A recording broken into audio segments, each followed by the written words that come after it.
안녕하세요. 오늘은 비가 내리고 있네요. 이제 조금 있으면 눈이 내릴 것 같아요. 오늘 폴리안 같은 애들도 다 실내로 들어왔고 내일부터는 영하로 많이 떨어진다고 하니 밖에서 이제 밀당하고 있었던 식물들은 안으로 이제 들어오는 게 좋습니다. 경기도권에 있는 분들은 특히 그렇고요. 이번에는 초보자분들이 들이면 실패하기 쉬운 식물 3가지를 얘기해보고자 합니다. 음식에도 궁합이 있듯이 식물도 자기가 맞는 코드가 있어요. 자기가 좋아하는 환경, 그리고 화분, 흙배합, 물주기 이런 것들이 본인하고 맞는 게 있는데요. 이 식물들은 그 코드가 맞지 않으면 손쓸 방법이 없이, 그러니까 주인한테 2번의 기회를 주지 않고 좀 활약 가버리는 식물들입니다. 그래서 좀 어렵다라고 느낄 수 있는 식물들이고요. 근데 그 코드가 맞으면 정말 잘 자라는 애들이기 때문에 환경에 대한 자기가 조금 이런 생각이 있다, 환경을 자기가 잘 알고 있다, 그리고 식물을 조금 다뤄봤다 하는 분들은 오히려 더 쉽게 키울 수 있는, 마치 손 안 대고도 배경지처럼 살아있는 식물이기도 해요. 그래서 약간만 알면 잘 키울 수 있는 분들이긴 하지만, 그 식물들이긴 하지만 그래도 실수하기 좋기 때문에 3가지를 얘기합니다.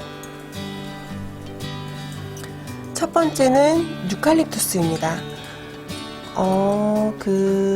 요새 감성이죠. 모노톤의 벽지, 그리고 우드 가구, 그리고 그 가운데 골드톤의 소품, 거기에 있는 하늘거리는 유칼립투스, 그쵸? 요새의 감성 때문인지 유칼립투스가 좀 많이 원하시는 분들이 많이 계세요. 근데 유칼립투스 같은 경우에는 그 환경이 굉장히 중요한 식물입니다. 바람도 잘 불어야 되고 해도 잘 봐야 되고 또 물도 마르면 안 돼요. 걔네들은 어떻게 관리를 해줘야 되냐, 정말 쉽게 말해서 빨래가 잘 마르는 환경에서 물이 마르지 않게 관리하는 거예요. 그게 가장 어떻게 보면 비유적으로 보면 제일 유칼립투스를 설명하기 좋은 게 아닐까 싶어요. 유칼립투스는 속상수입니다. 초여름부터 아마 이제 싹 갖고 왔을 때는 되게 쬐끔했는데 갑자기 확 크면서 이제 자라는 그 자기 환경이랑 맞으면 굉장히 잘 자라는 식물인데요. 만약에 그 유칼립투스가 관리가 잘 안 됐다 하면은 안쪽 잎부터 하엽을 하기 시작해서 가지는 길게 늘어졌는데 끝에만 잎이 한두 개 달리고 서서히 말라가면서 파르르 다 말라버리는, 그렇게 가는 경우가 굉장히 많았을 거예요. 그래서 유칼립투스는 한 번 보내고 나면 물마름을 걔가 한 번 겪어서 딱 말라버리고 나면 굉장히 그 모습을 다시 살리기가 어렵습니다. 아래서부터 처음부터 다시 시작해야 돼요, 걔는. 근데 유칼립투스가 주는 매력이 굉장히 크죠. 그 봄, 가을에는 물도 들고, 그리고 하늘하늘 거리는 그 잎사귀 하며, 그 종류도 굉장히 많고, 그리고 잎색도 정말 특이하고 이쁜 게 많기 때문에 유칼립투스에 대한 매력을 한번 느끼면은 정말 헤어나올 수가 없어요. 그래서 계속 유칼립투스를 이제 사게 되는 경우가 많이 있는데, 유칼립투스를 이제 잘 키우고 싶다라고 할 경우에는 일단 율마를 내가 한번 키워봤다. 율마. 그러면은 유칼립투스도 성공 확률이 좀 있죠. 그래서 율마를 먼저 들여보시고 유칼립투스를 들인다거나, 아니면 그런 느낌의 감성을 원한다. 하늘하늘 거리는 잎, 아니면은 좀 약간 가지가 좀 눈에 보이고, 그리고 여유로운 듯한 느낌의 식물이라고 하면 차라리 올리브 나무도 괜찮습니다. 만약에 유칼립투스를 테이블 위에 둔다, 실내 테이블 위에 둔다, 아니면 식당 그 테이블 위에 둔다, 실내 안쪽에 뒀다, 이러면은 굉장히 많이 보냈을 확률이 높고요. 오히려 올리브나무 같은 경우에는 그 작은 잎 올리브나무 있죠? 새잎 올리브나무. 걔네들은 그 비슷한 가지의 느낌도 있고, 그러니까는 약간은 여유로운 듯한 느낌의 그런 식물로는 차라리 올리브나무가 더 수월하실 거예요. 그래서 올리브나무를 좀 대체안으로 추천을 하긴 합니다. 그런 감성으로는. 그리고 두 번째, 칼라데아입니다. 칼라데아는 잎이 굉장히 넓고 넓은 애들도 있고 잎 모양이 화려하고 종류도 상당히 많아요. 그리고 환경을 잘 만나면 엄청 풍성하고 예쁘게 자라요. 걔가 완전히 주인공처럼 이렇게 자라는 애들인데요. 초여름에 나오기 시작해서 겨울쯤에 쏙 들어가죠.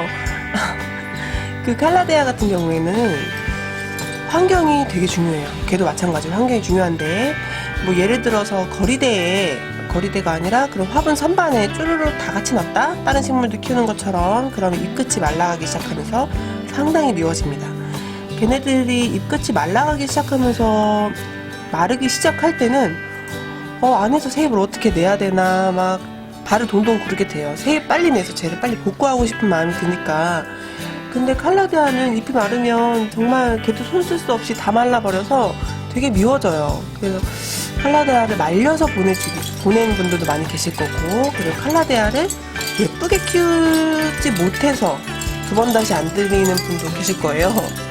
그래서 칼라데아 같은 경우에는 약간 반음지, 반양지, 해가 들어도 직광으로 맞으면 안 되고, 그리고 걔네는 그 지하부도 약간 그 수분이 중요하긴 하지만 공중 습도가 상당히 중요한 친구들입니다. 그래서 뭐 가습기를 365일 틀어주지 않는다면 그렇게 실내에서는 키우기가 많이 어려워요.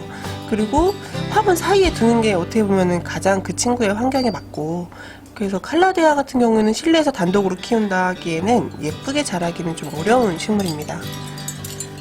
칼라데아의 대체하는 수채화 고무나무, 잎의 무늬가 보기도 좋고 그리고 뭐 키우기도 무난하고 하니 수채화 고무나무 정도가 칼라데아의 대체안이 아닐까 생각합니다.